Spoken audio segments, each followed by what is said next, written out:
Tonight on Nova.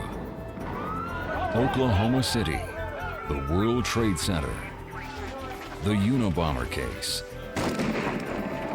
Bombing is on the rise across the United States. But science is fighting back. Hidden within the chaos of a crime scene lie clues that can solve the case. Can science help stop the bombing of America?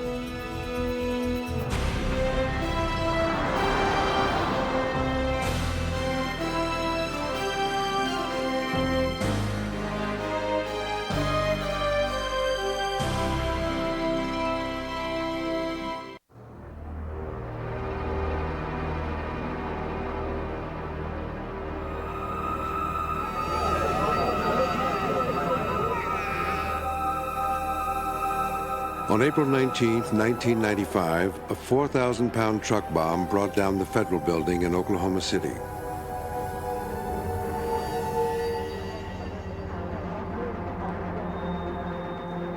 Amid the chaos, frightened families waited for news of their loved ones.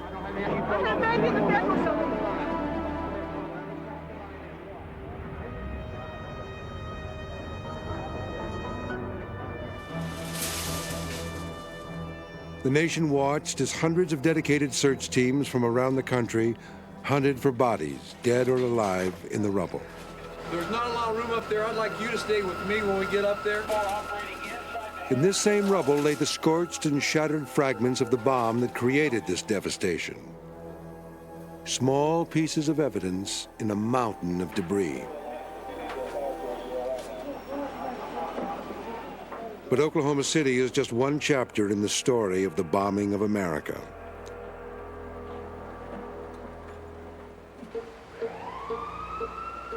The nightly news is filled with tales of tragedy and terror. Bombing incidents have tripled in the past decade. In Rochester, New York, 6 bombs were delivered to 6 different locations, killing 5 people in a single day. In Los Angeles, 2 policemen were killed while trying to defuse a bomb. And near Baltimore, a man killed himself, his wife, and their 3 young children. This is what remained of their car after the bomb exploded. Across the country, dozens of teenagers are injured or killed building bombs every year. Many learned how from the internet, where bomb instructions can be downloaded at the touch of a button. In 1997, more than 2,000 bombings or attempted bombings occurred in this country, an average of 6 new cases every day. To solve these horrendous crimes, law enforcement works closely with forensic scientists at every step of the investigation. Former chief of the explosives unit in the FBI laboratory, Chris Ronay. Bombings are a very unusual kind of a crime in that the only evidence that remains is the fragments that are left after the explosion. So that an expert in bombings or an expert in chemistry or an expert in handwriting or DNA needs to take the pieces, evaluate them all, and then present a total picture filling in the gaps of what's missing. And so a forensic laboratory is essential, certainly in bombing investigations. But one bomber foiled every forensic effort for almost 2 decades, the Unabomber. The capture of Theodore Kaczynski ended one of the largest and most expensive manhunts in the history of federal law enforcement. It began in May 1978 when an unusual package showed up at Northwestern University. A campus policeman decided to investigate. He was lucky that day. The bomb wasn't very powerful and his injuries were minor. It took 2 more explosions before authorities realized they were dealing with a serial bomber. That was Chris Ronay's contribution to the case. On November 15th, 1979, I was directed to go out to the Dulles International Airport where a bomb had exploded on this airplane coming in from Chicago. I took the evidence into the laboratory and we started to examine it. And as soon as we had some information We communicated that to Chicago, who was waiting to start covering leads, such as what's the return address? Who was it mailed to, if you can tell? What sort of device was it? And within a few days, Chicago came back to us and said, we've shown the photographs around, and we've located another bomb, and there are some real similarities here. We want to send it to you. And they did. And as soon as we looked at it, we made an identification. This was clearly made by the same guy that made the bomb on the airplane. But who was he? No one claimed responsibility until the fourth bomb. It wasn't until the fourth device, which was to the then president of United Airlines, that initials were affixed to the device. The initials FC, and they were affixed to the device in a way that they would purposely survive the explosion. The bomber would sign almost all of his subsequent bombs, although it would be years before anyone knew what FC stood for. As the bombings continued, law enforcement gave this case a name. UN for the universities he attacked, A for the airlines, UNABOM. While his targets all had ties to science and technology, his motives were a mystery. That's one reason he was so hard to catch. The director of the UNABOM task force was Jim Freeman. Most bombers are very open about the reason for their actions. They're mad at a particular corporation or a particular person, and it's from the investigative standpoint, you work that backwards as to who has a grudge against that company or that person. But there's no evidence that the Unabomber had a grudge against Percy Wood or Diogenes Angelakos or Hugh Scruton. It's unlikely he ever met David Gelernter or Charles Epstein or any of the 22 people he injured or 3 people he killed.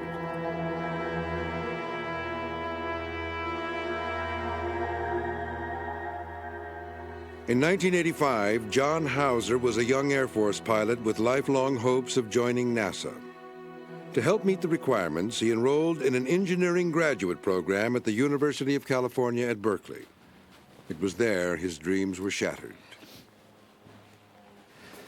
I was coming down here to get to work, working on my master's project work. And I saw over here on a table, I saw a small plastic box, a little bit like this one, and a 3-ring binder notebook sitting on top. There was a rubber band going around the 3-ring binder notebook. Well, I checked the notebook, saw that the pages inside were, by and large, appeared to be blank. And then I looked over on the right side and saw that there was a latch that was open. I thought, I wonder whose that is. I wonder if that's one of the other graduate students that regularly worked in this research laboratory. Well, seeing that it was open, I thought, well, let's check and see what it was. As I picked up on the latch, as I lifted this, there was a micro switch inside the device that blew up. So as I got to that point, it just blew it off to the side, just knocked my arm way over to the side like this. Took my Air Force Academy ring and shot it from like this position all the way over here to the wall, leaving an impression on the wall here where you could see the curvature stone and so forth on there. I grabbed this. My arm was now pretty weak because I had lost many of the muscles and so forth here. And as I stood there kind of looking, I noticed that blood was pooling in my arm, coming up to the level, and then starting to squirt out. You know, at this point I realized, you know, this is some serious business. And so I backed up a little bit and screamed for help, you know, somebody come and help me.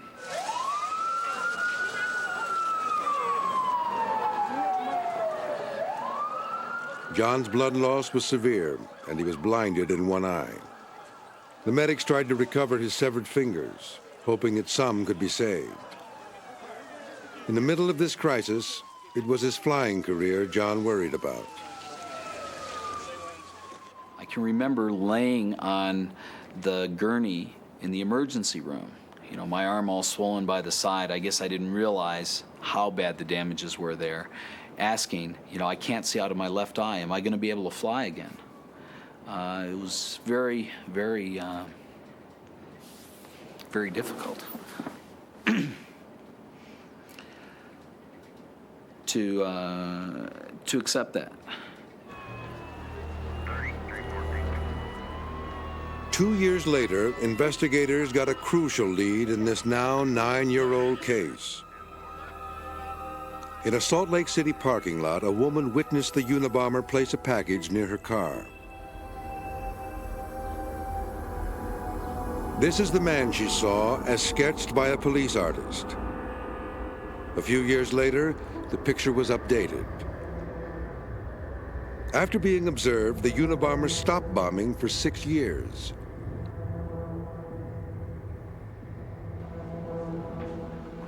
As the evidence accumulated over 2 decades, forensic scientists combed through thousands of fragments of metal, wood, and wire found at the crime scenes, hunting for a clue to the criminal's identity. But he was no ordinary bomber, as this computer database at the ATF shows. It holds a record of almost every bombing case in the nation, including the Unabomber. Every component he ever used is listed. But in each case, the source of the component was either homemade or unknown. The Unabomber for many years was known as the junkyard bomber because the components that he would select would be very commonly available, perhaps available in a scrap yard, pieces of scrap wood, pieces of scrap metal.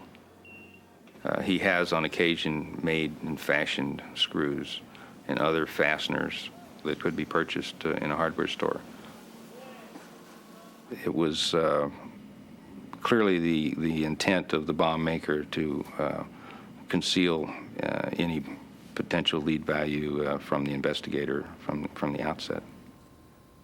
The Unabomber even peeled labels off batteries before putting them in his deadly devices. Investigators finally tracked down a suspect here in the wilderness of Montana.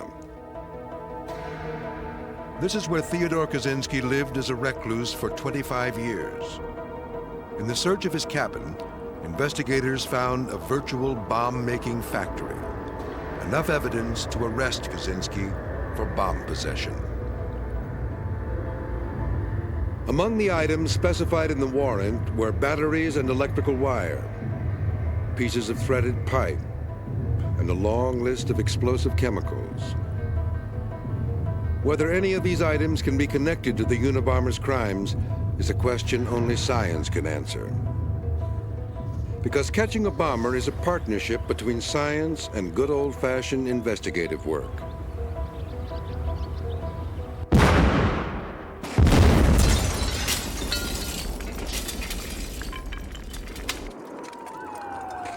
This is how the hunt for a bomber begins. Finding the remnants of a bomb is like discovering the knife or gun at a murder scene. It's crucial evidence that may link a suspect to the crime. This is not a real bombing, although it was modeled after an actual case. These are police officers. Today, they're learning how to investigate a bombing. Heading up the training from the Bureau of Alcohol, Tobacco, and Firearms, Larry Casey. The physical evidence recovered at a bomb scene is usually very heavily damaged. It's not easy to recognize as to what it originally was. So the process of recovering the pieces, putting the device together again, and following that trail is a very difficult one. The crime scene extends as far as the furthest piece of evidence, and every fragment must be located. It's often hard to tell whether a piece of debris comes from the car or the bomb. Here's one, kid, when you get... The bomb that destroyed this car was not built by a criminal, but by our instructor, Larry Casey. Pipe and gunpowder are the main ingredients for the most common bombs used on America's streets. Even for the experts, bomb making is an extremely dangerous endeavor, and Larry Casey has no intention of giving a lesson. All of these components will survive the blast, but in bits and pieces. Even some fragments of tape should survive. If the students do their job well, they should be able to find it in the debris, and tape is often a good medium for fingerprints. The bomb is disguised inside a cardboard box and then placed in the car. But what happens when a bomb explodes?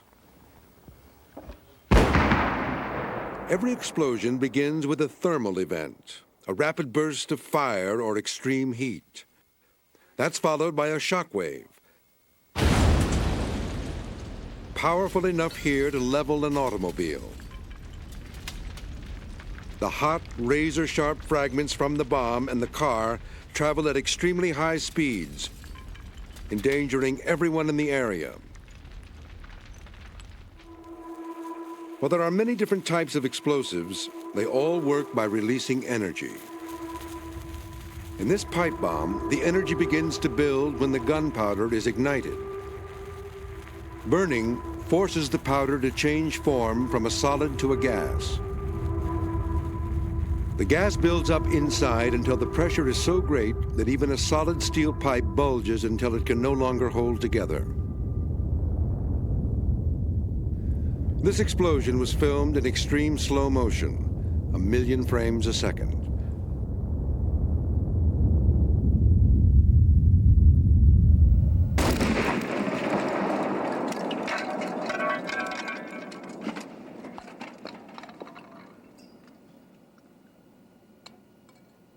This is a nice hole right here. The damage that results can often tell the investigators a great deal about the bomb. Here they surmise a heavy end cap was propelled right through the door. They can even guess at the trajectory it might have taken. Piece of a circuit board. Recognizing the components is only half the work. They really want to know the manufacturer so they can track down where it was purchased. Battery. And once in a while, they're lucky. Ever ready. The brand name isn't obliterated in the blast. After the larger pieces are bagged, tagged, and sent to the lab, the real dirty work begins. They sift through the debris one shovelful at a time, looking for minute pieces of a bomb they've never I'm not sure seen. what it is. I don't think it's from the car, though. I thought it was from the device. It's the most important factor to be able to collect evidence, to be able to reconfigure the device, to know what type of device was used. Next to interviewing eyewitnesses, I think that's the paramount point of bombing investigation. And Joe Hanlon knows that from personal experience. A possible bomb explodes under the towering World Trade Center in New York. 5 people are killed, hundreds are injured. At the time, the bombing of the World Trade Center was the worst act of terrorism on American soil. When the final toll was taken, 6 people died and more than 1,000 were injured.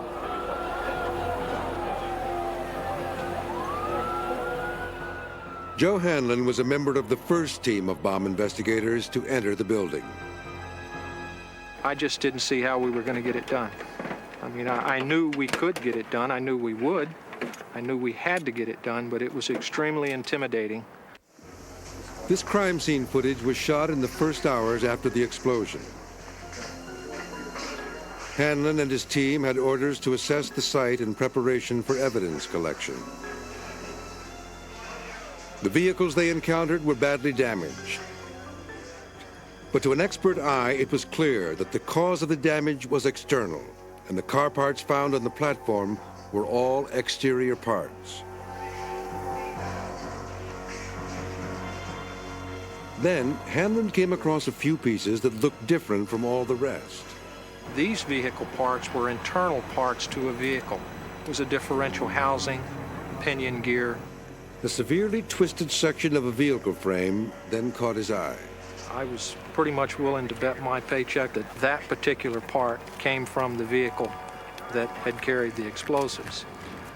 Upon closer examination and removing some of the residue, the grease, we could tell that it was a number that appeared to have been mechanically stamped into the metal, appeared to be significant in identifying the vehicle.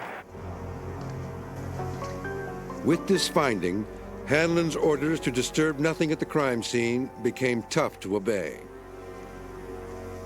The platform was unstable. It could collapse and bury that potentially critical evidence under tons of debris. So he went against orders and collected the evidence. 2 days later, the platform did collapse, around the same time that Hanlon learned from a colleague about the significance of his find. He showed me a piece of paper and inquired if I knew what that was, and I said no. I said, it looks like the number that was on that frame. And he said, well, I have a vehicle identification specialist with me here. He said, he informs me that this is a VIN number, a vehicle identification number, and that we may well be able to trace this number down to the exact vehicle that was manufactured and where that vehicle was sent. It was sent to this Ryder rental lot in New Jersey, where a man had rented the truck and then reported it stolen. Mohammed Salameh was arrested when he returned for his deposit. It is rare that there is any one single piece that solves the crime. What I found in general is it is a combination of efforts from a lot of different people with a lot of different disciplines, from chemists to investigators to bomb technicians, explosive specialists. More times than not, is what leads to the conviction of a person for a bombing. It always takes a team of experts to solve a bombing. But once in a while, a single scientist makes a contribution so important it changes the entire course of an investigation, as it did in this case. In December 1989, a suspicious package was discovered at the 11th Circuit Appeals Court in Atlanta. When investigators x-rayed it, they saw the components of a live bomb inside. In fact, it looked exactly like a mail bomb that killed federal court judge Robert Vance 2 days earlier. The safest response would have been to evacuate the area and explode the bomb right there. But that would damage the best possible evidence, the bomb itself.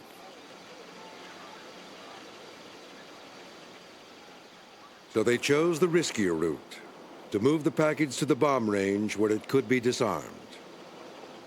Retired ATF Special Agent Bob Holland was immediately summoned to the boss's office, where he told me that a bomb had been recovered at the 11th Circuit, and for me to get over there.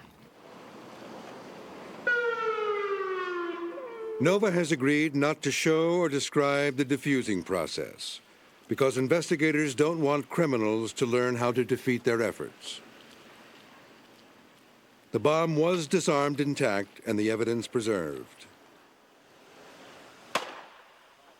The hunt for the bomb maker began, although investigators had no immediate suspects. The next day, Bob Holland had an important story to tell at the regular monthly meeting of the Metro Bomb Group, a gathering of explosive experts from the Atlanta area. Holland was the only member of the group that had seen the courthouse bomb. As all of you know, a device was recovered yesterday at the 11th Circuit. Here's a photograph of it before it was disarmed. It's a brown cardboard box wrapped in brown paper, excessive postage, a red and white address label, with a typewriter that's malfunctioning with the letter R. Photographs of the device are included here. It's a very unusual device in that rather than being a standard pipe bomb, as this x-ray shows, it's a pipe bomb with flat end caps or flat plates welded to the end of the device. The description of the bomb held great meaning for one member of the group. If anybody gets any information on the possible perpetrator, please call Atlanta PD Bomb Squad, myself, or the FBI. Lloyd Irwin, an ATF forensic chemist with more than 20 years' experience, was about to have a profound impact on this case. Yeah, I've seen one built on that style before, back in the early 70s. Yeah? Yes, sure did. Worked on it in Macon, Georgia. What did it look like? Well, it was smaller than that. It had smaller pipe and made out of aluminum alloy. It had square metal end plates, and it had 4 bolts going through it. Lloyd Irwin was remembering a bomb from 1972, 17 years earlier. End plates. I dropped 2 of them first. He also recalled the name of the man who built it. He went by the name of Roy Moody. He's bound to be out. That's been a long time ago, the way they let people out of prison nowadays. Lloyd Irwin has analyzed hundreds, perhaps thousands of bombs in his career, and he doesn't remember every one. What he does remember is the bomber's signature, those things that are unique to the maker and repeated time and time again. Thanks to Lloyd Irwin, the investigation focused on Walter Leroy Moody, a con man and career criminal who was eventually sentenced to 7 life terms plus 400 years in federal prison. Amazing, isn't it? We got all of the computers and all of the fancy tools, and one man can remember one thing and solve multiple cases.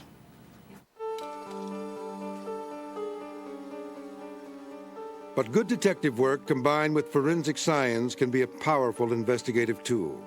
Here at the ATF's National Forensic Laboratory, scientists look for clues hidden in the burned and mangled evidence that was collected at a crime scene. Forensic chemist Richard Strobel. I feel like I'm confronting a jigsaw puzzle, but it's much more difficult than the normal jigsaw puzzle. Not only have the pieces been segmented into many fragments, they've also been burned, discolored, damaged beyond recognition in some cases. The pieces aren't even there. So I have to put this jigsaw puzzle together with a very large number of handicaps. And this case was one of the biggest challenges the lab has ever faced. In the mid-1980s, abortion clinics were under attack all over the country. The Washington, D.C. area was particularly hard hit with 2 arsons and 8 bombings. How these crimes were solved is a fascinating tale of scientific sleuthing. One that started with a couple of tiny particles, not much bigger than a grain of salt. Inside a fragment from the first abortion clinic bomb, Richard Strobel found a few grains of unconsumed explosive. Under X-ray analysis, the explosive is broken down into its chemical components. What we're seeing from this particular printout up here is that we have 2 chemicals, sucrose, common table sugar, and a material called sodium chlorate, which from experience I know that we've can find in a commercial product known as Solidox. Sodium chlorate, an oxidizer, is not an explosive by itself, and neither is sugar. But when mixed together, they can be deadly. And this bomber knew it.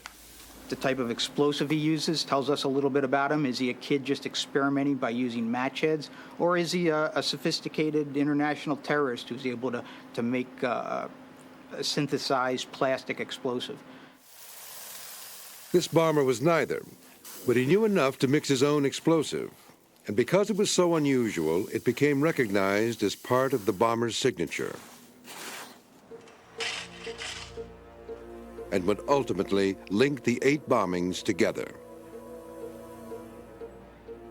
The 4th abortion-related bombing occurred in Annapolis, Maryland. When the lab pieced together the evidence from this incident, they noticed a terrifying change. The bomber had switched from relatively small pipe bombs to huge and more powerful gassed cylinder bombs. It was bad news, but an important clue for the future. Soon, he was going to run out of his supply of explosive, and he would have to make a change in his explosive formulation. It would be simply too risky for him to continue buying large quantities of Solidox. It would also be very expensive. Found in the debris from the Annapolis bombing was this piece of a gas cylinder. Using a little whiteout to enhance visibility, a serial number appeared. It led investigators to the place the cylinder was purchased, unfortunately under an assumed name. There they discovered it was not the only cylinder. The bomber had bought 33 of them.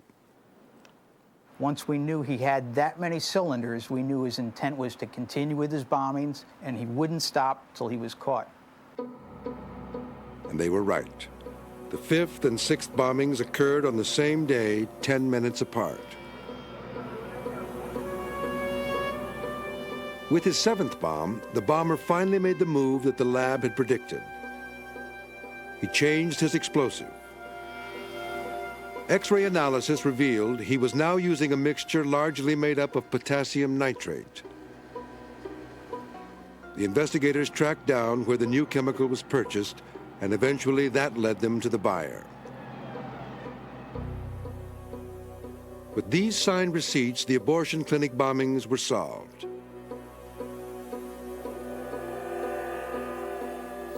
Within a few weeks, 3 suspects were arrested: Thomas Spinks, Kenneth Shields, and Michael Bray, all members of a radical anti-abortion group.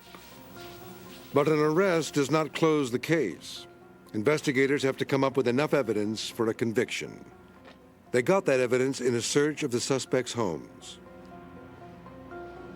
We were able to find the cylinders, we were able to find the raw materials, we were able to find a fingerprint. Out of all the tape, all the bombings, we were able to find only one latent print, and that one latent print matched up with one of the defendants.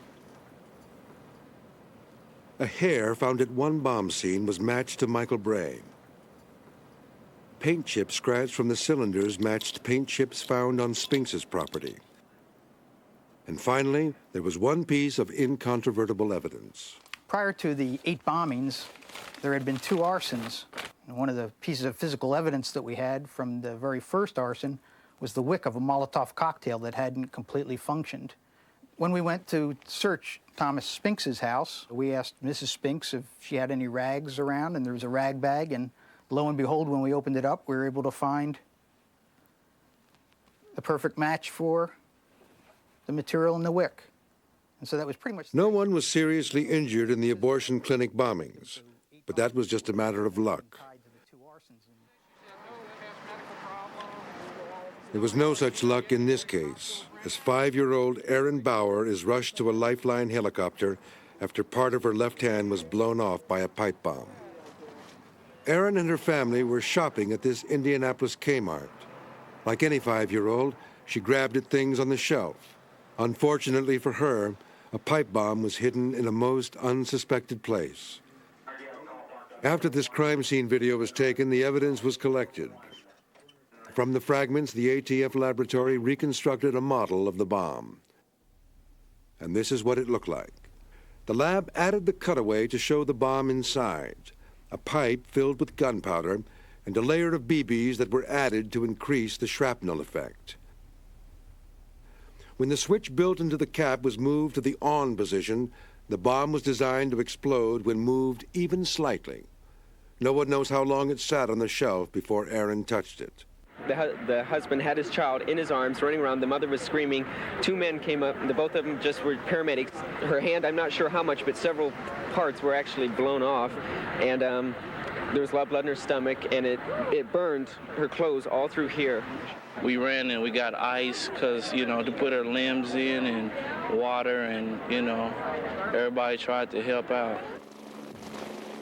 30 hours after the bombing, a local high school senior drove down this road and shot himself with a handgun. His name was David Swinford, and a family member called to report that he might have a connection with the bombing. It was up to the forensic lab to find out. Things that became very important for us was to prove that he was indeed involved in the bombing case. Since we couldn't speak to him anymore, forensic science became the one last way for us to find out whether he was connected with that bombing incident at all. Whoever built the bomb left invisible clues in the cap. A sharp tool had cut the hole where the switch was and left these marks behind. No two tools will leave the same marks. They're as individual as fingerprints. The hard part is finding the tool that made them. This knife was found in David Swinford's car. To examine the marks it leaves, impressions are made in a small slab of soft lead. The picture on the right is the impression from David's knife. On the left, the marks left in the plastic cap. The match is unmistakable. For investigators, the case could now be closed. Aaron Bauer was blinded in one eye and has learned to use an artificial left hand. For the Bauer family, the wounds are healing. But they will probably never understand why this happened. We don't really know what the bomber's real motive was in this particular case. We surmise that he had a beef against the store. That's the thing about bombs. They kill and injure their victims indiscriminately. The bomber doesn't always know who his victim is going to be.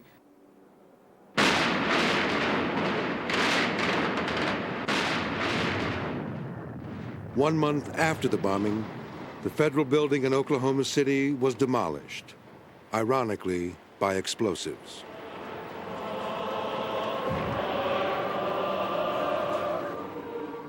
While the people of Oklahoma City mourned their loss, an outraged nation was calling for something to be done to prevent such a horrific crime from ever happening again.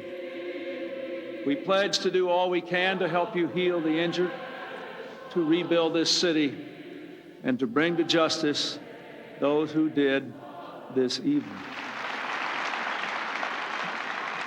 Some people believe there is a better way to help track down a bomber, but it's a controversial one.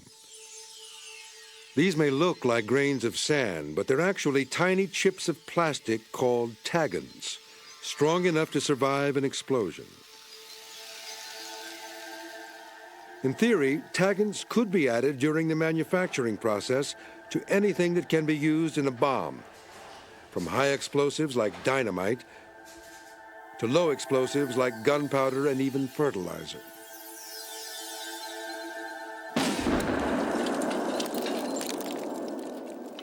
In a criminal bombing, the Tagants would be scattered all over the crime scene where investigators could recover them, either by shining an ultraviolet light on them or by picking them up with magnets. Once recovered, they'd go directly to the lab. Put Tagants under a high-power microscope and a rainbow of colors appear. The top white strip is the fluorescent layer.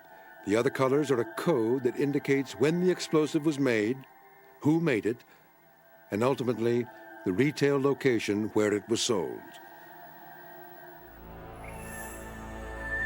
And that's how James McFillin was caught, and this grisly bombing solved. The investigators that went to the scene had been trained in Tagant recovery techniques. In fact, I think when they put the fluorescent light on the scene, one of the investigators said that it lit up like a Christmas tree. Tagants were then decoded by the laboratory, and they were used to trace actually the explosive that Mr. McFillin purchased from a dealer in West Virginia.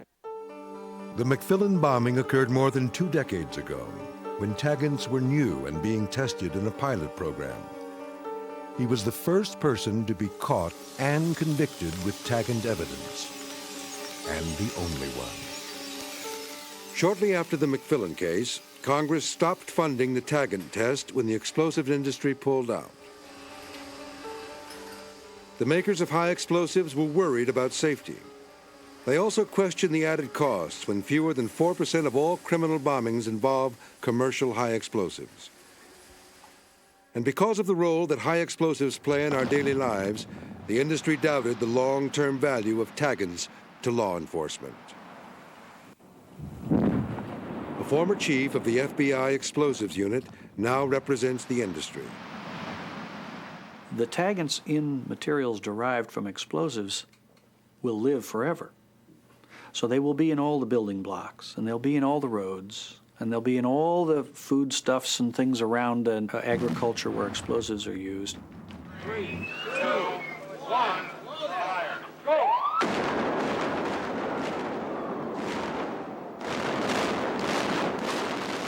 And wouldn't be too many years before they would be so common that when you did a crime scene almost anywhere, you would be likely to find a Tagant from contamination, but very seldom is it going to be from the bomb.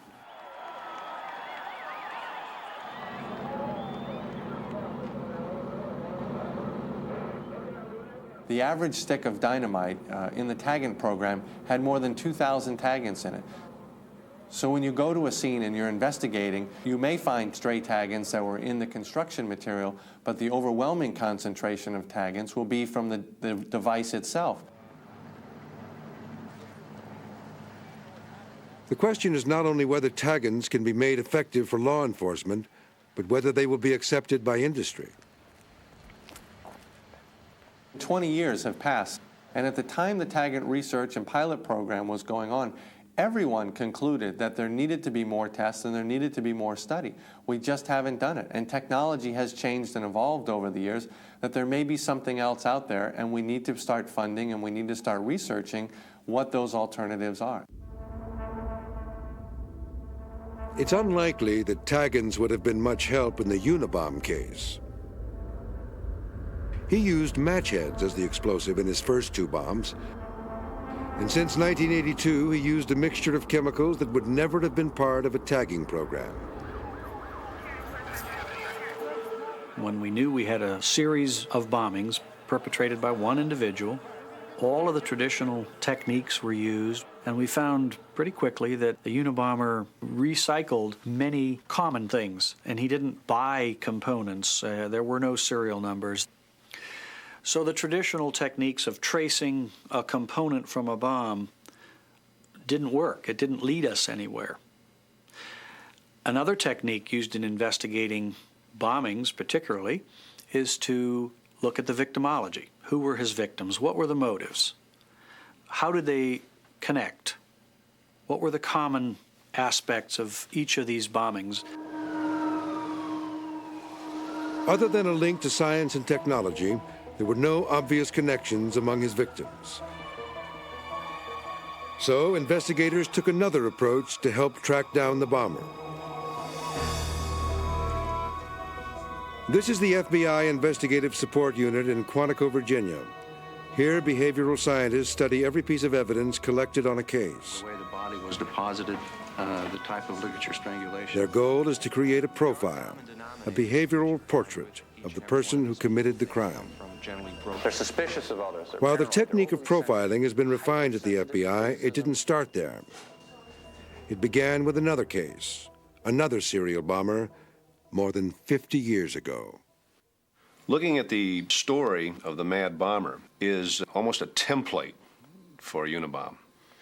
There are a lot of similarities between the two in the way they've done their crimes, and I'm confident that we'll find there's a lot of similarities between the two in their psychiatric or psychological makeup. The case of the Mad Bomber began in 1940 when an unexploded bomb was discovered at a Consolidated Edison building in Manhattan. Like the Unabomber's first incident, this event went virtually unnoticed. Inside, they found a note.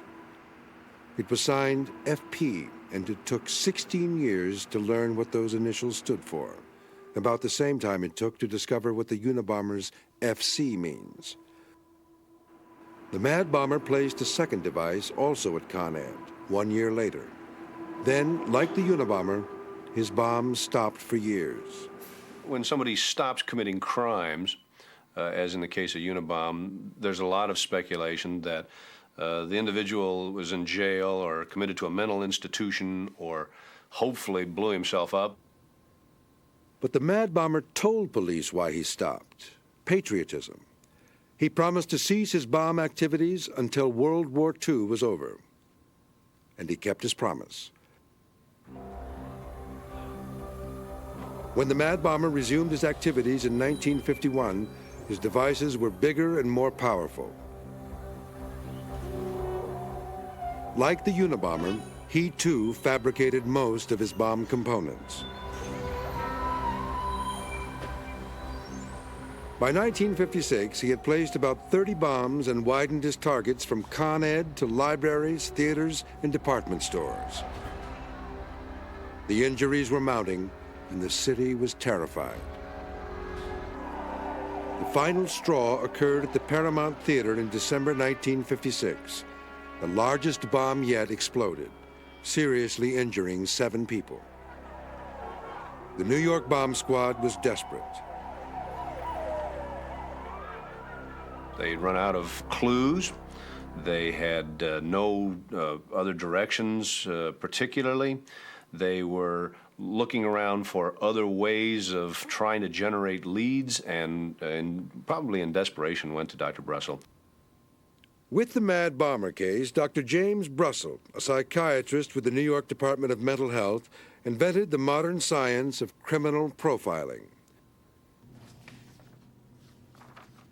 With the entire file laid out on his desk, he began a journey into the mind of the Mad Bomber.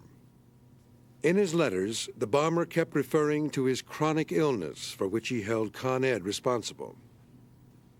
What kind of man would harbor a grudge for 16 years? For a psychiatrist, the answer was easy. Someone who suffered from the mental disorder paranoia.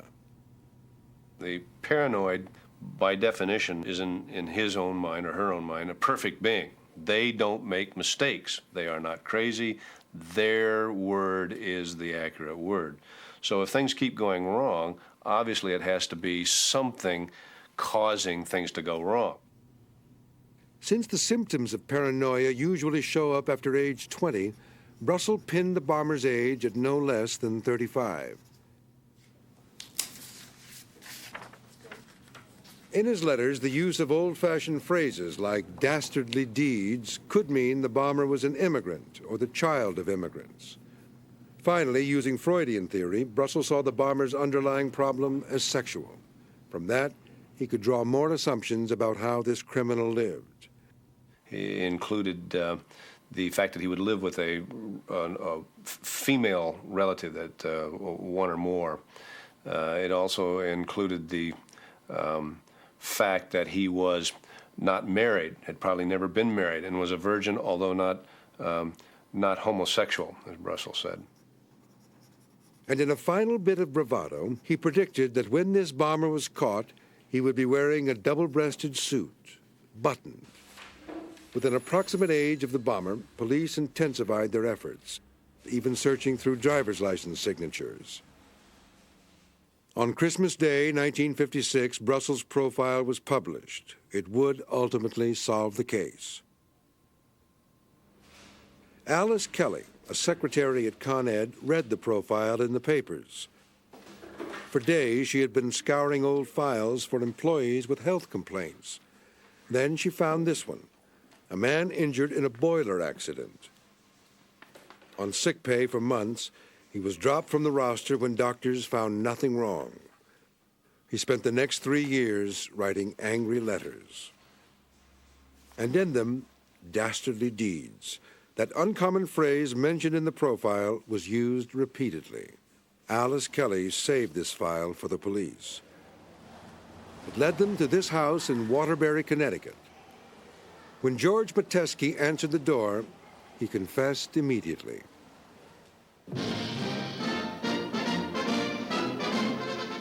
The capture of the Mad Bomber of New York made national news. A 16-year hunt for New York's Mad Bomber ends with the arrest and confession of George Metesky, a toolmaker. The first question police asked Metesky was what FP stood for. He smiled and answered, fair play. At his Waterbury home where he lived with 2 maiden sisters, police found a garage workbench and parts for the explosive handiwork. While profiles aren't always as accurate as this one, they can be a helpful tool. No, you don't know what'll happen now, I suppose. Well, I can hope for the best at the bottom. Just as Dr. Brussel predicted, when George Metesky was captured, he was wearing a double-breasted suit, buttoned. How close was the profile in the Unabomber case to Theodore Kaczynski, the accused Unabomber? Dr. Kaczynski was a loner, socially isolated, even though he was a lot more socially isolated than we expected. His workplace and so forth was, and craftsmanship was what we expected it would be. He was the outspoken kind of person who was considered eccentric by his neighbors. That's what we figured. He was highly intelligent, although better educated than we might have expected.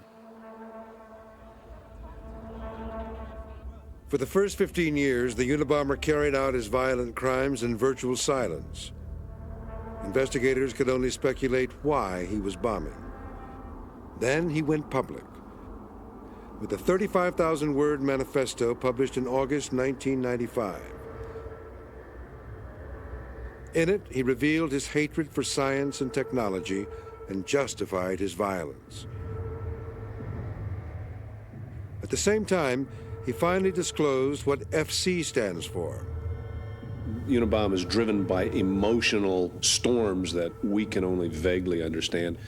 And that mailing of that manuscript, propelled by those emotional storms, is what led to his downfall. The irony will be that this man will in part be convicted by science and technology which he spurns, looking at an old typewriter which is outdated, but which is so unique that it can be compared to his writings. The wires, the scraps of dust, the very dirt in his cabin, the sandpaper, the wood, every scrap of physical evidence will be subjected to high technology to convict Unabom. After Kaczynski's arrest, investigators prepared for trial, looking for items in his cabin that matched evidence from 16 bombings, like the tool that stamped FC into the bomb that injured Gary Wright, or splinters that matched wood from the bomb that killed Hugh Scruton, or slivers of metal that matched the fragments that still remain in John Hauser's injured arm. But in the end, there would be no need. Kaczynski pled guilty in 1998. There was no trial. Gamma squared integral 0 to Today, John Hauser has learned to write with his left hand. He's found a new career as a professor and a researcher. We'd have our result here, okay? He also makes time to sing in a chorus.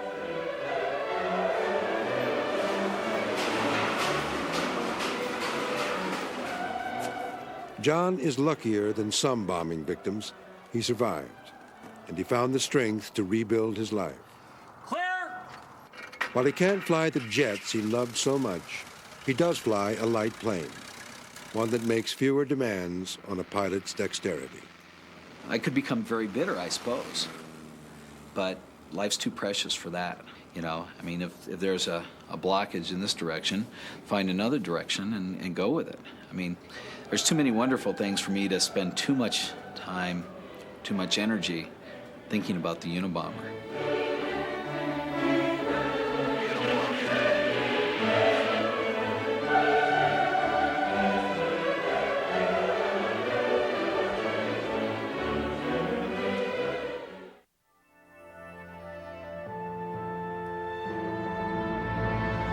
To respond to this program or to find out more about NOVA, visit NOVA's website at pbs.org.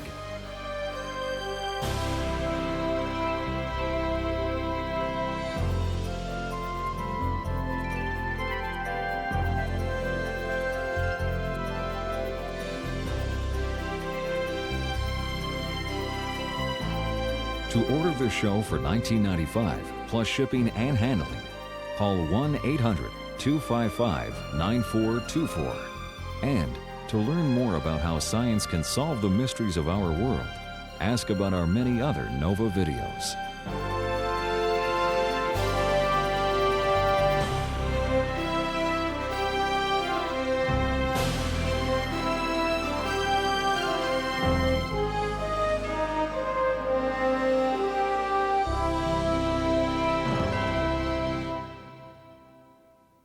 NOVA is a production of WGBH Boston.